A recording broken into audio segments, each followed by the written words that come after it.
নমস্কাৰ, আপোনালোকে চাবলৈ আৰম্ভ কৰিছে আৰকে নিউজ। এই মুহূৰ্তত অসমৰ লাখ লাখ মানুহৰ বাবে দিবলৈ লৈছোঁ ভাল খবৰ, কিয়নো যোৱাকালি বেংক একাউণ্টত সোমাই গ'ল নটা আঁচনিৰ টকা। আপুনি বেংকত গৈ আপোনাৰ একাউণ্ট পৰীক্ষা কৰক। কালিৰ দিনটোতে সোমাই গ'ল নতুনকৈ নটা আঁচনিৰ টকা।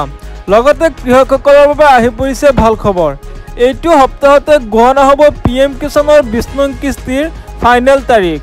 হাতত মাত্ৰ কেইটামান ঘণ্টা বাকী আছে। সকলোৰে একাউণ্টত KYC নাথাকিলে KYC আপডেট কৰি ৰাখক।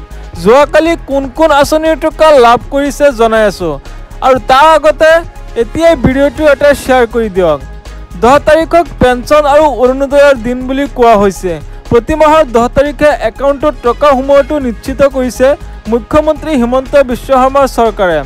কিন্তু এইবাৰ 10 তাৰিখৰ পৰিৱৰ্তে 14 তাৰিখে সোমাইছে কেইবাটাও আঁচনিৰ টকা।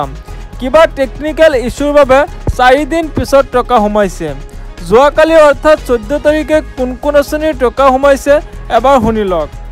1 নম্বৰ, শ্বহীদ কোঁৱৰ কোঁৱৰ বৃদ্ধ পেঞ্চন আঁচনিৰ টকা সোমাইছে। 2 নম্বৰ, অৰুণোদয় আঁচনিৰ টকা।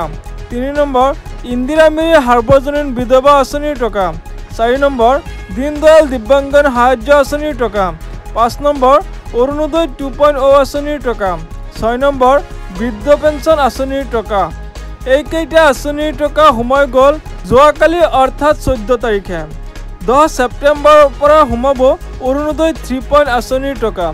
যিসকলে নতুনকৈ আবেদন কৰিব বিচাৰিছে সকলোৱে গাঁও সভাত গৈ নথি পত্ৰ জমা কৰক।